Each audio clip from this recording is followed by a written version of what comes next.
अस्सलाम वालेकुम यूट्यूब जी फैमिली, कीअं आहियो? ख़ुशि आहियो? ठीकु आहियो? अच्छा, आउं हुते वेठी हुअसि, सभु कमु थी विया हलिया, मानी खाधीसीं। हींअर दुबई में ॾींहं जा 4:45 थिया आहिनि। सो मुंहिंजो तव्हां सां जोड़ियो वञे पाण खे। थोरो गोड़ अचे पियो हिन मुंहिंजे जॾहिं विंडो खे खोलियो। सुबुह न त ट्रैफिक केॾी जैम लॻी पई आहे शेख ज़ायद रोड जी, पर इहो आहे जे ही शारजा जे तरफ़ रोड वञे पियो, इन करे थोरो ट्रैफिक आहे। मथे मेट्रो बि वञे पई, पर जेको दुबई वारी साइड आहे उहो उन जी जेकी मंज़िल सां रवां दवां आहे उहो ट्रैक खुलियल आहे। ऐं ही यू टर्न वारो जेको आहे साइड, उहो बहरहाल तव्हां कीअं आहियो? ख़ुशि आहियो? चाक चङा भला? तबियत कीअं आहे तव्हां? सभु पंहिंजे परिवार सां उमेदु आहे त ठीकु हूंदा। मूं चयो त हाणे छा कयूं भला, त भला हाणे कचहरा था हणूं। सो गोड़ त आहे, लिहाज़ा हिनखे असीं कयूं था बंदि। तव्हां ॿुधायो छा पियो थिए? House life going on? मूंखे त ॾाढो मज़ो अचे पियो एज़ यूजुअल। सुबुह उथी हुअसि, मूं जूस ठाहियो हुयो, मूं उहा अपलोड न करे सघियसि, पर सुभाणे इंशाल्लाह वरी आउं अपलोड कंदसि। मूं जूस जी ठाही त हुई त how to make the house juice त ख़ैर सभिनि खे ठाहिणु अचे थो, पर हिकिड़ी तव्हां सां माना ॻाल्हि शेयर करण लाइ हिकिड़ो मूं वीडियो ठाहियो, पर अपलोड न करे सघियसि। बट टुमारो इंशाल्लाह I will upload that video. ऐं ज़िंदगी ॾिसो कीअं वञे पई, रवां दवां आहे। कंहिंजी मंज़िल आहे, के बिना मंज़िल पिया हलनि, के पहुची विया आहिनि, के पहुचण वारा आहिनि, पर लाइफ ईअं ई आहे। सो असांखे सभिनि खे खपे त मंज़िल सुठी ऐं साफ़ु सुथरीअ खे वापरायूं। जिते मंज़िल में टेड़ हुजे उन मंज़िल खां असीं किनारा कशो कयूं। ऐं जेकी मंज़िल आसान आहे, साफ़ु आहे, सिधी आहे, सिराते मुस्तक़ीम वारी आहे, असीं उन खे पकड़ियूं। बहरहाल सो इहा आहे सॼी कहाणी।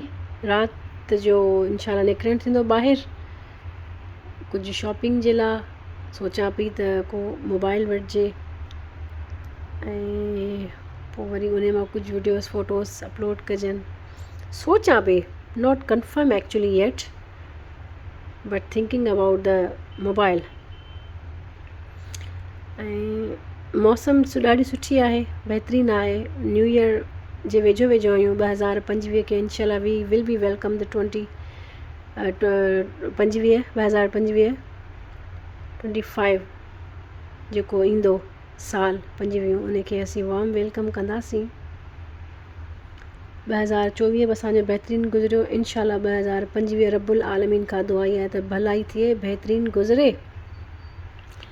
सो वाह वाह, क्या बात है। उहो मूंखे गानो अची वियो थोरो ज़हन में, मूं अपलोड पाऊं कंदसि हाणे। तुंहिंजूं यादूं ही अकेला ज़र्द शामूं अकेला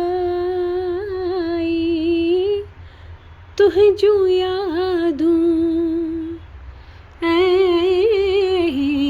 अकेला दोस्त थियासीं असीं तेरी आख़िर, दोस्त थियासीं असीं तेरी आख़िर, समुंड आऊं अकेला ज़र्द शामूं अकेला तुंहिंजूं यादूं। सभिनीनि खे गुड इवनिंग। वरी इंशाल्लाह मुलाक़ात थींदी ॿिए व्लॉग सां। बाय।